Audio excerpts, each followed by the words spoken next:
Whether or not I wear a tie or not, the gospel says we're all loved. And I think Calvin, as a pilgrim, was driven by that, understanding God and who he is and the city from which he came, and trying to express that city through his accent, namely the way he thought and the way he lived, as that city's rules, that is, Scripture, guided him. So that's why I wear a tie today. To symbolize I belong to a different city, because more and more preachers are not wearing ties, and that's a no-no to my dad.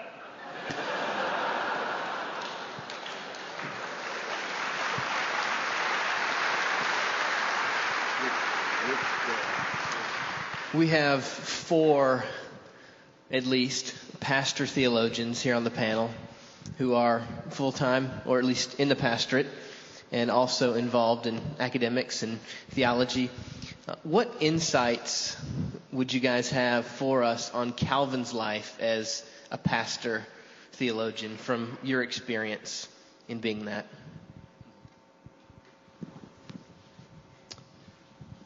One of the things that is very curious to me, and it boggles my mind how much Calvin got done.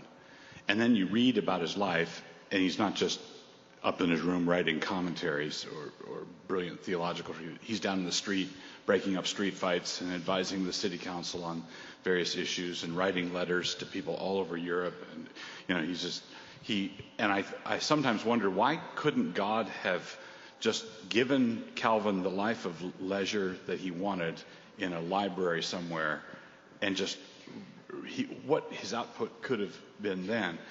Well, the problem is that then he wouldn't have had anything to say. All the distractions of ministry are grist for the mill. So you sit down, you want to think or reflect or prepare a sermon or read a book or whatever, and the phone rings and somebody comes in and it's interruptions and that sort of thing. I would say that pastors need to learn how to see those things as the substance of ministry. That's what gives you something to say. It's not an interruption of your vocation. It is your vocation. The shepherd could get a lot done if there weren't so many sheep, you know.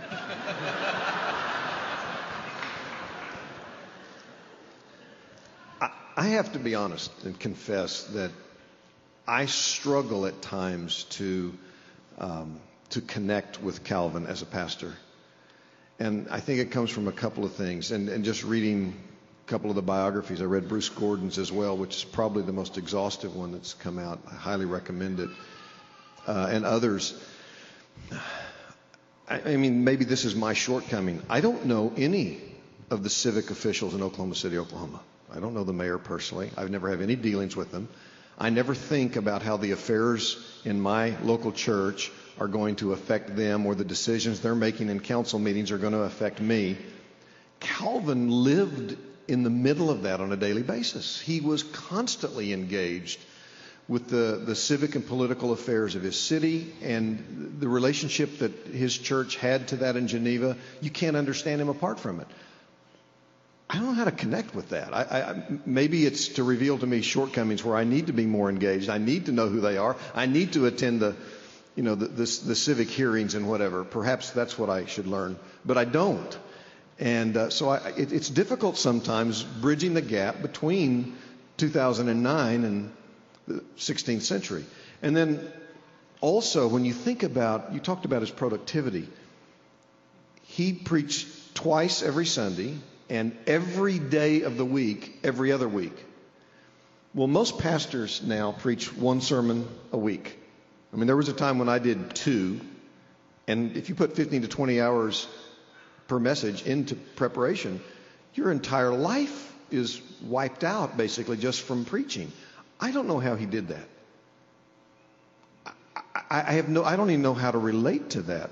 If I thought about preaching twice on Sunday and every day, every other week, I couldn't do anything else. I wouldn't have a family. I wouldn't have a relationship with staff or the people. So I learned from Calvin. I'm inspired by him. Theologically, obviously, very much shaped by him.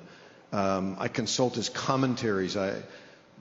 But it's difficult at times for me to connect with somebody who lived in that context and was as productive as he was in the way that he was. Now, maybe I'm alone in that. I don't know.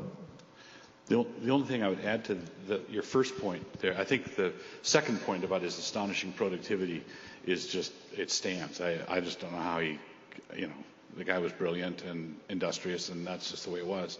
But on the first thing, Geneva was a small town. We just heard, I think, the figure this morning. Somebody said it was 12,000 people. I'm reading a biography of Martin Butzer, the reformer of Strasbourg now, and he went to Heidelberg, which was the premier university town in Germany. A lot of reformational activity came out of Heidelberg. And when Butzer went there as a student in 1518, there were 5,000 people in Heidelberg, and it was a powerhouse university in Europe. I think one of the reasons we don't relate is that we live many of us, in counties, cities, areas where there are millions of people. I come from a state where there's 1 million people in the whole state. Moscow has got 20,000 people. So Moscow is a small, dinky town out in the middle of nowhere, and we're bigger than many of these centers where these great reformers were. And so if you are in New York, or if you are in Chicago, it makes sense why a pastor wouldn't be engaging with the city council, because you're dealing with millions of people.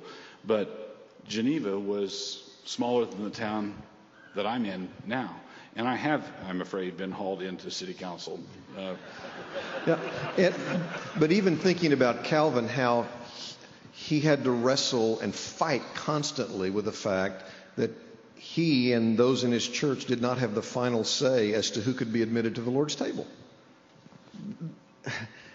He wanted to celebrate the sacrament at minimum on a monthly basis. You would think that a decision among the elders of the body would decide that. He couldn't make that decision. The civil authorities made that decision. So it does create a gap and a distance that sometimes makes it hard to relate to him as a pastor. Maybe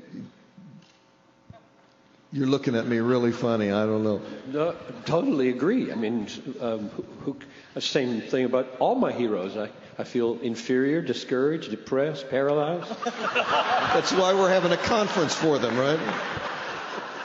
So once that happens, then you wake up to reality and you say, okay, now what can I get? And you get these messages that we've been getting. That's what you get. I mean, I don't know how he did 15 sermons every 2 weeks or whatever it was, but I do know he preached the Bible and changed the world. So figure it out. Just don't tell your stories and walk between ferns, just because you never did finish that sentence. You got distracted by your humor there. And that happens a lot. The sentence was, the world regards it as arrogant to say, "Thus saith the Lord." And when you say stories, and then you didn't finish the syllogism, or whatever that's called, namely, they regard it as humble. You never said that sentence, which we all knew that's what you meant. So don't go there. Learn that from Calvin. Don't buy the world's definition of arrogance and humility. Say, "Thus saith the Lord." And if you can say it once a week and say it well to 80 people, then say that. We learned that. Reading a biography does that to me. I want to lay down my life to know my Bible as well as I can know it without ceasing to be a dad and a husband and a elder and a talker on the phone with the dying family and so on. So we can learn without being paralyzed. You get over the paralysis. I mean, it's not easy. It's not hard to figure out how you do 12 sermons every 2 weeks. If you're a Spurgeon, he's prepared for 45 minutes. Maybe. And the sermons were flawless. Alliteration, 45 minutes long, and good grief. Nobody can do that. Once every century or two, somebody comes along like that, and then you write biographies about them, and everybody gets discouraged. So, you're okay. It's all right. You're just human. Everybody, there aren't any Spurgeons in this room or on this platform here. I don't think. Just one thought. I suspect that Calvin actually became a much better writer, and a writer much better able to communicate because of in a sense, the distractions because of his involvement in the daily life of Geneva. I'm grateful that these wonderful pastors and theologians allow a magazine editor on the stage with them. But let me just point out one part of the almost daily experience of people emailing columns, which are with the hope of them getting in World. And sometimes they're very good columns, but for the most part, they are not grounded in observation. They are more medieval in a sense, floating off in space. What we desperately crave at World is more good reporting that actually looks at